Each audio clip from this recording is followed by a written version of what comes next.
the most dangerous threat to your organization today isn't failure. Right. It's actually success. Welcome to the deep dive. Yeah, which sounds completely backwards, I know. It really does. But today, we are looking at this really fascinating reality, like how a team can hit every metric, crush every single goal, and look perfectly healthy on paper. But quietly, they're just completely failing their true purpose. Exactly. So if you have ever felt that strange dissonance where your calendar is full, your metrics are up, but you still feel like you're losing the plot, this conversation is absolutely for you. Yeah, because we are pulling from a really rich source text today. Right. It's an excerpt titled Chapter 24, Common Pitfalls and How to Avoid Them. Now, this text specifically addresses organizational and spiritual drift within Christian missions and ministries. But you know what makes it so vital is that the underlying mechanics that exposes are deeply universal. Oh, absolutely. We're talking about the psychology of leadership, the hidden rot of institutional habit, and just how human systems lose their way. So, okay, let's unpack this core paradox right away. The text argues that most mission problems, they do not start with bad intentions or apathy or some disastrous strategic blunder. Right. They start with things going incredibly well. What's fascinating here is the distinction the text draws between motion and momentum.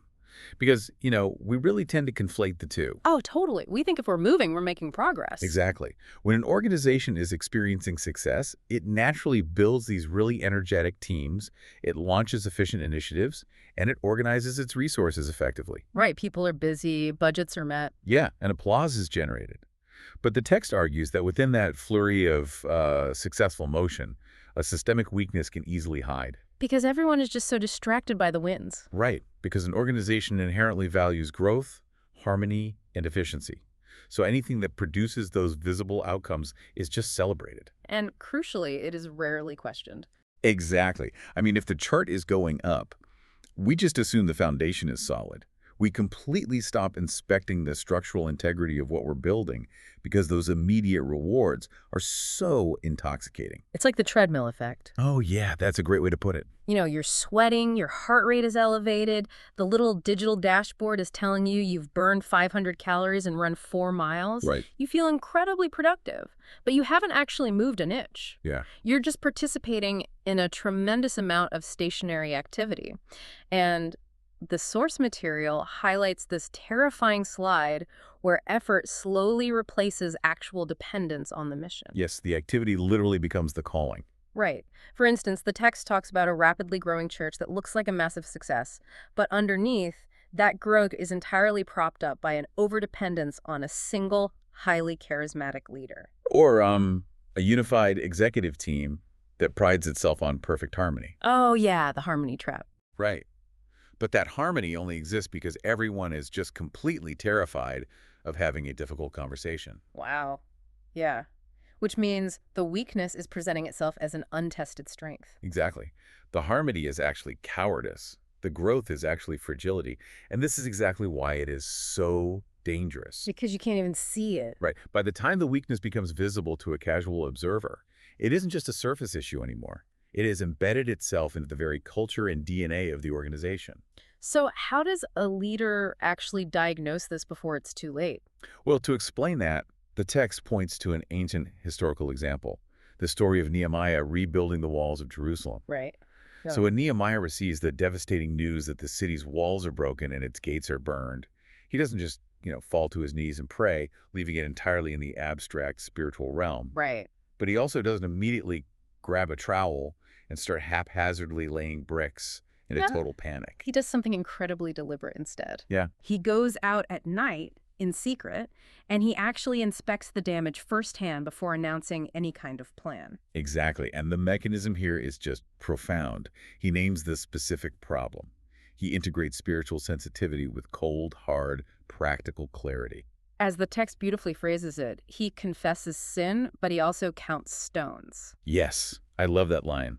He confesses sin, but he counts stones.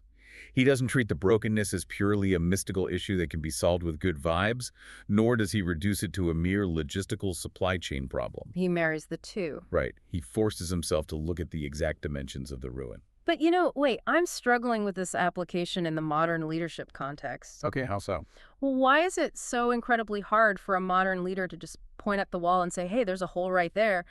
Why do we actively avoid the Nehemiah approach? Ah, yeah, that's a great question. Because the text warns against this phenomenon it calls vague awareness. Right, vague awareness. This is when a leader stands up in a quarterly meeting and says something abstract like, we really need to get better at leadership development. Instead of saying, our management structure inherently penalizes innovation. Exactly. It's like going to a mechanic, handing them your keys and saying, my car is experiencing a lack of excellence. Yeah. It's completely meaningless. Why do we stay so maddeningly vague? Well, we stay vague because specificity requires accountability. Oh, wow. Yeah. If you name the exact problem, you are now on the hook to dismantle it. And the text points out that the most significant hidden weaknesses in our organizations are usually tied to our past successes. Or our deepest emotional investments. Exactly. Think about the psychology of this. If a charismatic founder is deeply loved and brings in all the funding, pointing out that the organization will collapse without them. It feels like a personal betrayal. Yes.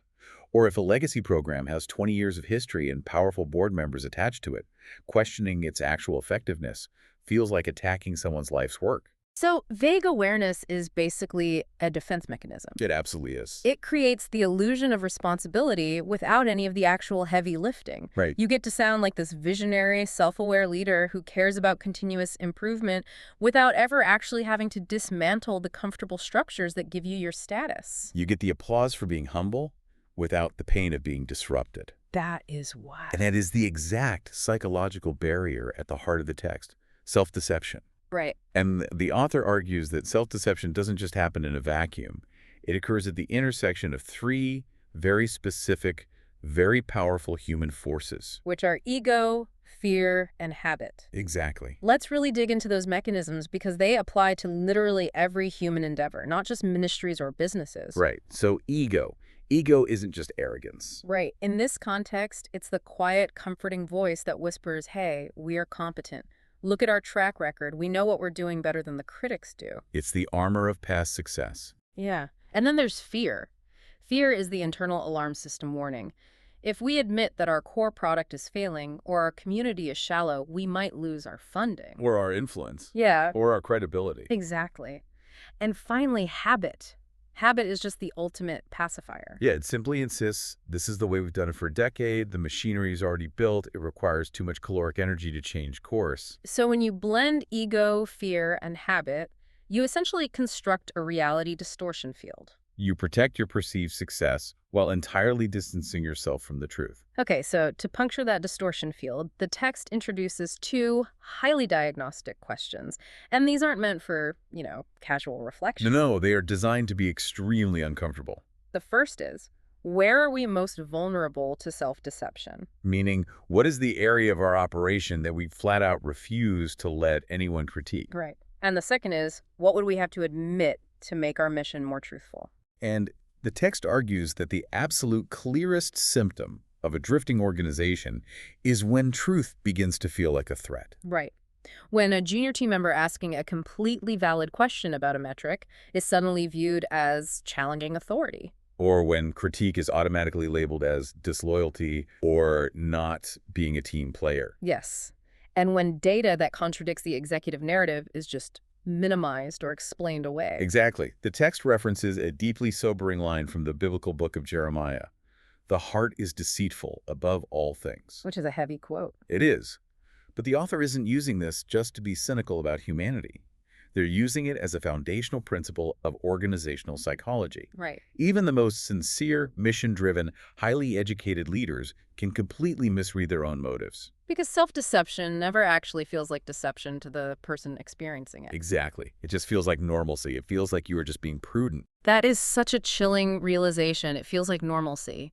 And the text lists these incredibly heavy sentences that it says leaders eventually have to learn to say out loud to break the spell. Yeah, sentences that are really hard to swallow. Things like, We measured the wrong outcomes for the last 5 years. Or we prioritized raw growth over actual human development. Right. Think about the sheer terror of sitting in a boardroom, looking at your investors or your congregation or your staff and saying, we were fundamentally wrong about what mattered. It's awful. Your entire identity, your salary, your public reputation might be built on the very thing you now have to admit is flawed. It is terrifying. And that is why the text frames this kind of confession not merely as a private individual spiritual exercise, but as a structural necessity. Right. An organization has to build the capacity to say, this operational structure is actively working against our stated values. And the source material provides a brilliant, tangible story about this exact moment. Yes, the highly active ministry.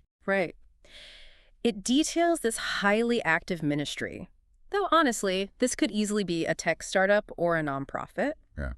From the outside, the calendar was completely packed. Oh, yeah. They had events every night, volunteers were showing up, the social media looked incredibly vibrant. But internally? Internally, the relationships were incredibly shallow, the turnover was sky high, and the core staff was running on fumes. They were exhausted. Yeah, they were running on empty. Now, the typical response to that would be to hire a consultant, launch a new wellness initiative, or, buy new project management software. Right, throw a tool at the problem. Exactly.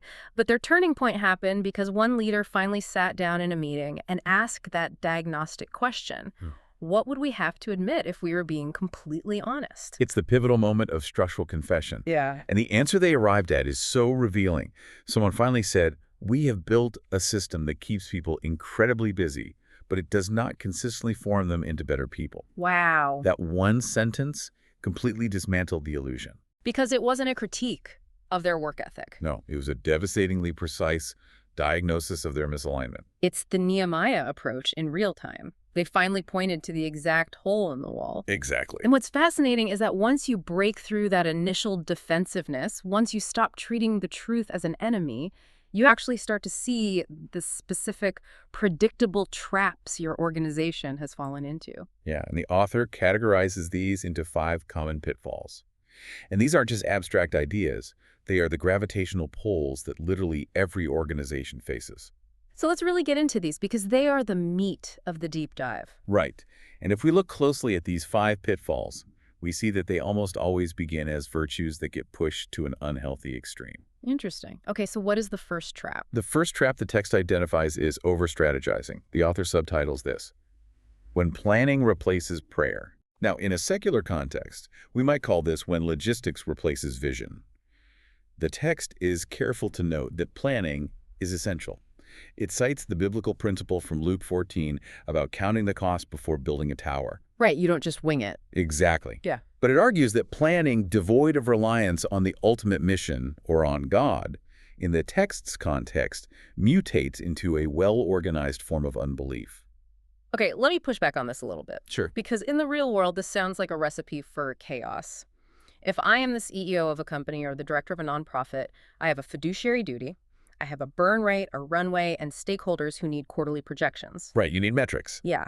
If I walk into a board meeting and say, hey guys, we don't have a strict timeline because we are remaining open to yielded obedience, I'm going to get fired on the spot. Oh, absolutely. So how is having a tight, hyper-detailed plan a form of anxiety or unbelief?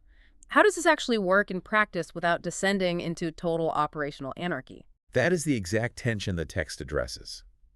It is not advocating for incompetence or a lack of preparation. Okay. It is examining the posture of the leadership toward the plan.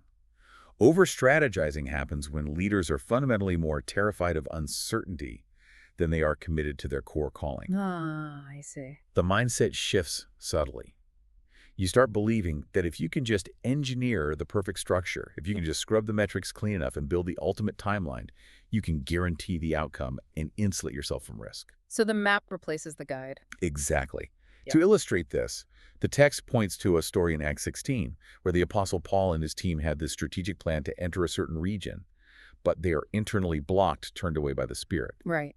The mission advanced not because their strategic certainty was flawless, but because they were willing to abandon the plan when the reality on the ground demanded it. Okay, so it's really about the grip you have on your own blueprints. Are you holding them with an open hand or a closed fist? Are you using the plan to serve the mission, or has the plan become an idol that you serve? Precisely. A healthy team says, this is the best data-driven wisdom we have today, but we remain fiercely open to correction. Planning morphs into over-strategizing when the plan is treated as an autonomous savior. When precision becomes a psychological substitute for trust. Yes, But that over-reliance on a timeline creates a secondary trap, right? it does. Because once you fall in love with your plan, you start falling in love with the metrics that validate it, even if those metrics are lying to you. Oh, absolutely. Which brings us to the second pitfall: data without discernment. The text brilliantly calls this information pretending to be wisdom. Right. We live in an era of unprecedented analytics. We can track attendance, giving trends, click-through rates, user engagement down to the millisecond. But the text warns that raw data cannot interpret the human heart. It can't. Here's where it gets really interesting. The text compares relying solely on data to staring at the dashboard of your car without ever looking out the windshield.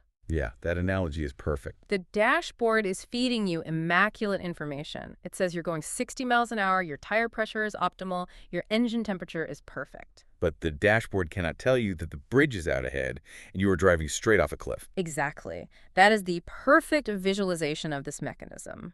The dashboard measures mechanics, not reality. Right. And the author asks several piercing questions to highlight this massive gap between measurable data and actual mission success. Like, how do you quantify a moment of genuine repentance? I can't. How do you put a renewed marriage on a spreadsheet? How do you chart a secret act of mercy or a slow growth in human humility? You simply cannot. You can measure attendance, but you cannot measure loneliness. Right. You can see user engagement skyrocketing, but you don't know if those people are actually connecting with your core value or if they are just addicted to the gamification of your app. They might just be performing for the algorithm. And that is why the text insists that data is a lantern, not the sun. A lantern, not the sun. I love that. Yeah. A lantern is incredibly useful. It illuminates the 3 feet of road immediately in front of you so you don't trip, but it does not tell you why the road exists, where it ultimately leads, or if you are even in the right forest. Discernment is the sun. Exactly. Without discernment, leaders are trained by their own dashboards to chase symptoms instead of causes. They spend all their time optimizing what is visible and easily quantifiable while completely neglecting the unmeasurable, deep work that actually sustains the organization. And when the data says things are technically fine, even if the soul of the place is rotting, you just keep doing what you're doing Right. forever, Right. which slides us right into the third pitfall: institutional inertia.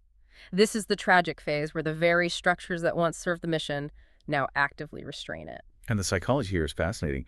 Institutions naturally develop habits and bureaucracies to protect stability and minimize risk. That's normal. But eventually, a tipping point occurs where the organization spends a massive amount of caloric energy just maintaining the machinery that should have been retired a decade ago. The text uses a really powerful metaphor from John 15 to explain the antidote to this: the concept of pruning fruitful branches. Yeah, which is tough. Now, we understand pruning dead branches, that's easy, but pruning a fruitful branch is totally counterintuitive.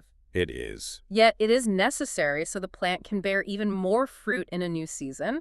Many organizations fiercely resist this kind of pruning because they confuse continuity with faithfulness. They conflate doing what we've always done with doing the right thing. Exactly. Yeah. So when an older program or structural habit is questioned, the defenders don't ask, is this still bearing fruit for our current demographic? Instead, they ask, isn't this an institutional staple? The mechanism here is this potent cocktail of the sunk cost fallacy and deep nostalgia. When a leader builds a program from scratch 20 years ago, their ego and their legacy become inextricably fused to its existence. Dismantling that program feels like dismantling their own life's work. Yeah. I love the phrase the text uses here. Inertia often disguises itself as faithfulness. Right. People will stand up in a board meeting, pound the table, and say, we have always done it this way, this is our tradition, treating repetition as if it were proof of righteousness.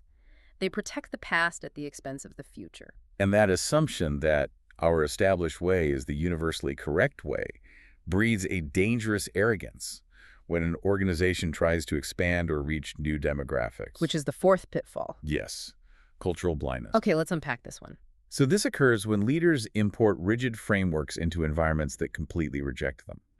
They assume that because a strategy worked flawlessly in an affluent suburb or in a specific corporate culture, It will automatically work in an inner-city neighborhood or an overseas branch. The text provides a really stellar case study of this failure. It does. It details this urban church plant that decided to import a highly polished, hyper-efficient model from a massive suburban megachurch. Right. They brought in complex volunteer pipelines, automated digital follow-ups, and a rigid structure designed for rapid scaling.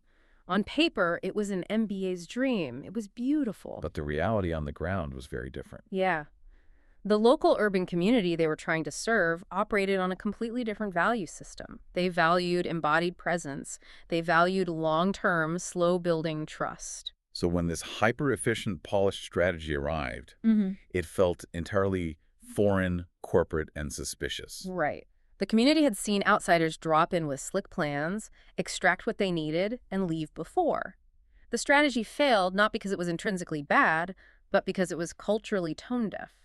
To correct this, the text introduces the theological concept of incarnational ministry. Okay, translate that for us into universal organizational terms. It basically means radical embodied empathy. It means you don't build a product, a service, or a mission from an ivory tower and export it down to the masses. The text points out that Jesus didn't flatten the cultural context of the people he interacted with. He entered into it. He used different metaphors when talking to rural fishermen than he did when debating highly educated Pharisees. He met people in their actual, localized reality. Exactly. When an organization suffers from cultural blindness, it fails to listen. It exports a fixed, rigid form without paying any attention to the local friction, the historical wounds, or the social realities of the people they claim to serve. Incarnational leadership demands that you study the context deeply before you ever draft a strategy. You honor the dignity of the people rather than treating them as targets for your expansion plan. That is profound. And when you combine all these failures, when you have a rigid plan, shallow data, old habits, and a complete disconnect from the actual culture, you get the ultimate fade. Yes, the fifth and final pitfall. Mission drift. Right. The text defines this as the moment when activity permanently replaces calling. It is the slow, imperceptible loss of the center. And the most terrifying observation the text makes is that mission drift does not look like a spectacular, fiery crash. No, it really doesn't. It looks like a perfectly booked calendar. It looks like the survival of the brand taking precedence over the core purpose of the mission. The outward language remains identical. The mission statement is still etched in glass in the lobby, but the gravitational center of the decision-making has shifted. Yeah. The text notes that this drift happens by degrees, often over generations. One generation of leadership slightly overvalues speed and efficiency. The next generation inherits that and slightly overvalues institutional stability. The next overvalues cultural relevance.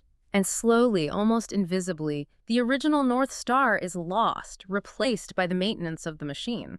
So we have these 5 massive gravitational pulls: over-strategizing, data without discernment, institutional inertia, cultural blindness, and mission drift. Well, If you are driving to work right now, auditing your own company or your own life and realizing, oh wow, we are completely trapped in 3 of these, what is the lifeline? how do you fix it? Yeah. How do you actually fix this without burning the entire institution to the ground and starting over? Well, that brings us to the pivotal turn in the text, the art of realignment and the mission audit. Okay, what does that look like? The author is explicit about one hard truth. Realignment is never achieved just by having a moment of intellectual insight. Insight without action is just educated stagnation. Wow. Realignment is achieved by obedience, by taking concrete, often painful steps. To facilitate this, the text outlines a comprehensive mission audit designed to move an organization from passive awareness into active restructuring. And this audit is not your standard quarterly financial review. It cuts much deeper. It explores 4 critical, often uncomfortable dimensions. First, assumptions. What do we come to implicitly believe about our audience, our market, or our own effectiveness that we haven't actually tested in the last 3 years? Right. We just assume it's still true. Exactly. Yep. Second, fruit. Are we genuinely forming the kind of people or creating the kind of impact we claim to, or are we just producing passive consumers marked by attendance? Ouch. Yeah. Third, costs. This one is vital. What is this machinery demanding from our team? Is the organization quietly burning out and exhausting the very people it relies on to survive? That's a huge one. And fourth, spiritual outcomes.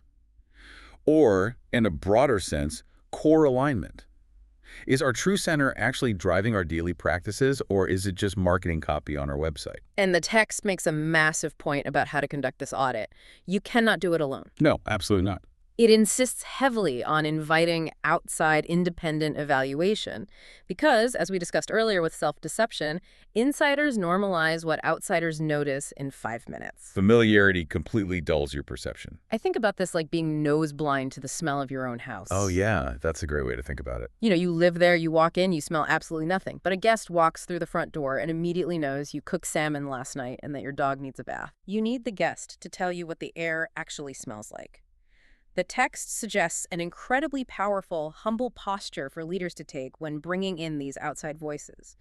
You don't try to defend your metrics, you just say, help us see what we cannot see. That specific posture transforms outside evaluation from a hostile threat into an essential gift. It disarms the ego. Okay, so once you've done this audit and received that unvarnished outside perspective, what's next? The text provides a framework for what to do next.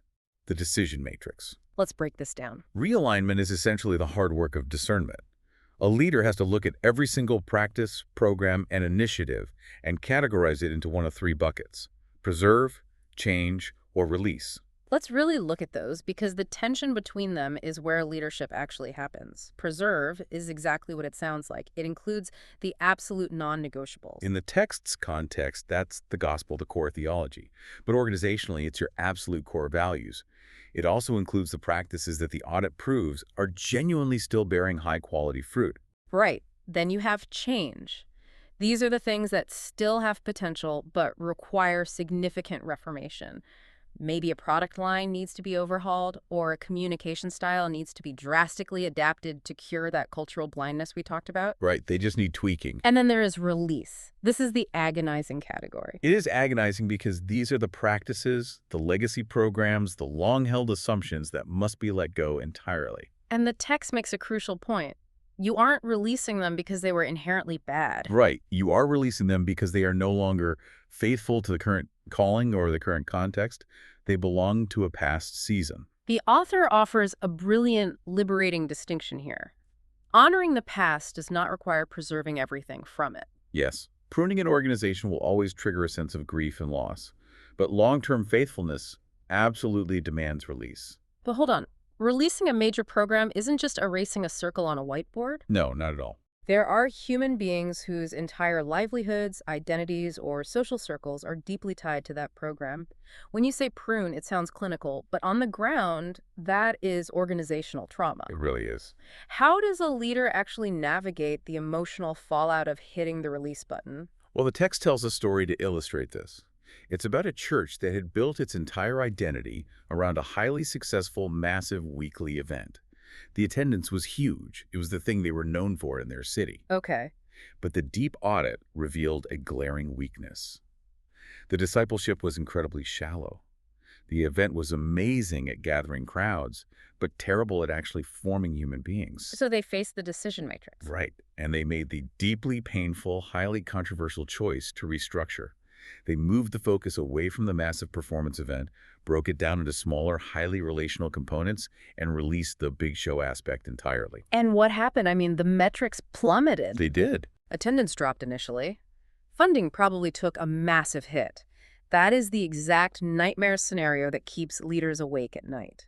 If you do that in a corporate setting, the board is calling for your head. Absolutely. But the text notes that they held their ground, and eventually the relational depth returned. Wow. The true mission alignment was restored. They sacrificed the vanity metric to save the soul of the organization. They succeeded because they underwent a profound paradigm shift. They stopped relying on a map that dazzled the eye with big numbers and instead sought what the author calls a more faithful map. And this brings us to the philosophical climax of the text. The author contrasts 2 entirely different types of maps that leaders use to navigate the future. Right. The first map is elegant. It is filled with complex projections, strategic confidence, and it subtly promises absolute control. It tells a highly compelling, reassuring story about exactly how fast you will arrive at your destination if you just follow the formula. But the other map is entirely different. Yeah. It is honest, it is inherently humble, and it is correctable. It fundamentally acknowledges that the map is not the mission. The map is just a servant to the reality on the ground. If we connect this to the broader psychological picture, the author is introducing a theology of surrender. Which sounds completely countercultural. Oh, completely. The text argues that the absolute deepest form of strategy is actually surrender. Now, in a modern business culture that worships control, optimization, and disruption, this sounds incredibly counterintuitive, almost weak. Right. But to surrender, in this context, is not to stop thinking or planning. It is to stop pretending that our thinking is ultimate. The text observes that modern leaders carry this crushing, toxic weight of believing that the entire future of the organization depends exclusively on their own strategic brilliance. They tragically confuse responsibility with ownership. Yes. I absolutely love the concept the text introduces to combat this. The piece of stewardship. It's beautiful. It is the profound psychological relief of being able to say, I am deeply responsible for how I manage this, but I am not sovereign over the universe. Right. I must be fiercely faithful to the daily work, but I do not ultimately control the final fruitfulness. Exactly. It takes the impossible pressure off the leader to play the role of the savior.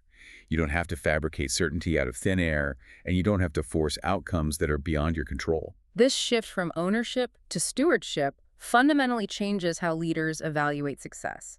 They stop asking exclusively, does this appear effective right now? And start asking the much harder question, does this remain true to who we are?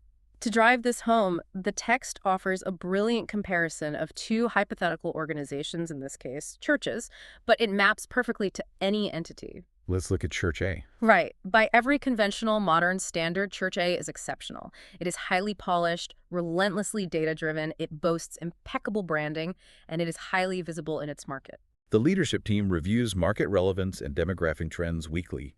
Everyone in their space admires their sheer professionalism. Then you have Church B. It is noticeably smaller. Its pace is slower. The leaders actually spend time in silence and prayer before making strategic decisions. Right. They actively listen to the friction in their local neighborhoods. They have significantly fewer resources, but they carry what the text describes as a quiet tenderness.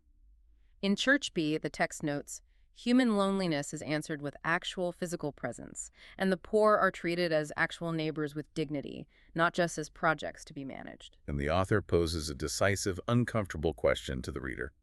On a spreadsheet, Church A looks infinitely more effective. It is winning the market. But in the context of their actual core calling in the kingdom, which one is actually more faithful? The author forces a collision between two different measurement systems. The world relentlessly asks, did it work? But the deeper calling asks, was it faithful? Was it faithful? That completely reorients the goalposts of success. It really does. But here's the pragmatic friction point.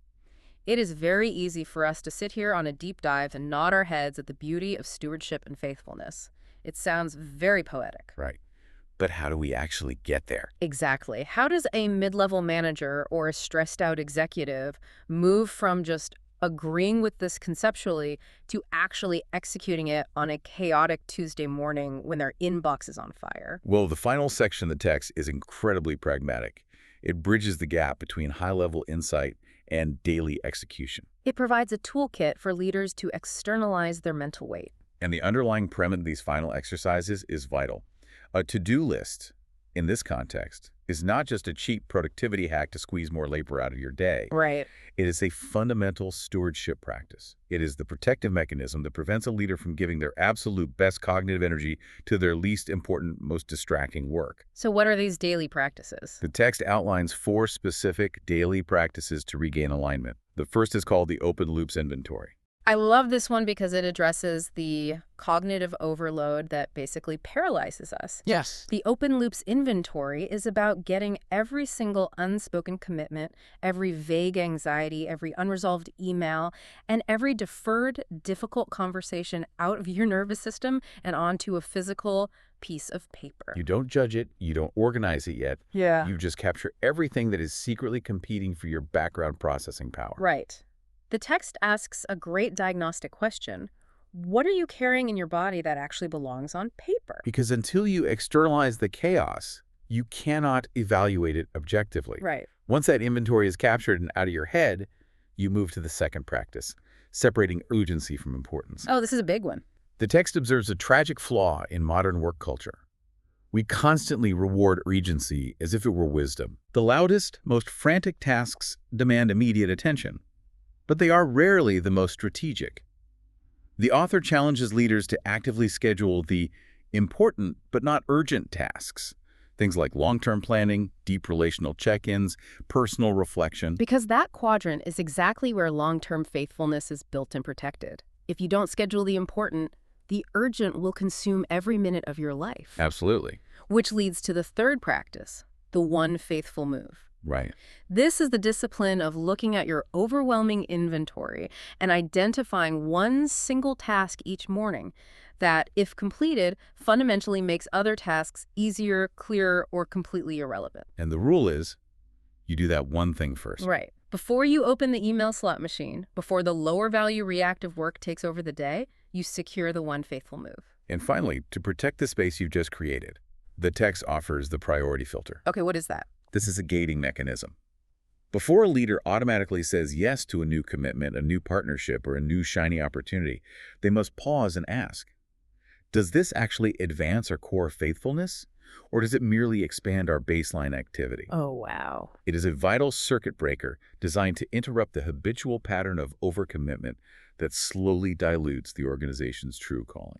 It's all about making obedience clearer and stripping away the noise. Yes. So to synthesize this massive journey we've just been on, we started by dismantling the illusion of momentum, looking at the dangerous paradox of how success and rapid growth can actively mask systemic hidden weakness. Right. We explored how our own defensiveness, fueled by ego, fear, and habit, constructs a reality distortion field that completely blocks the truth. Yeah. We examined the 5 specific traps of leadership drift: the illusion of control and over-strategizing, the blindness of relying solely on data without discernment, the slow suffocation of institutional inertia, the arrogance of cultural blindness, and the ultimate fade of mission drift. And then we walked through the painful but necessary mechanics of a mission audit, having the courage to preserve, change, or release our most cherished practices. And finally, we contrasted the exhausting map of control with the liberating map of stewardship. It provides a profoundly stabilizing framework for any leader who is desperate to ensure their organization or even their own life is not just busy, but genuinely deeply truthful. Exactly. And if you are listening to this right now, whether you are the CEO of a massive tech firm, managing a local community nonprofit, or just trying to navigate the overwhelming priorities of your own household, the ultimate question you have to answer today is not whether you are busy. Right. The question is whether you are true to your core purpose. Because the cost of maintaining a falsehood, as the text continually reminds us, will always eventually be higher than the cost of facing the truth. Which brings us to our final, provocative thought for you to mull over as you step back into your day. Take a hard look at your calendar, your team structures, or your own daily habits. Think about that mechanism of institutional inertia we discussed. What if the very thing you are fighting the hardest to protect right now, the project you are pouring hours into, the relationship you are forcing, the strategy you are defending simply because it brought you success in a past season, is the exact thing you need to release in order to move forward? Wow. Remember, truth is always worth the cost. Thank you for joining us on this deep dive.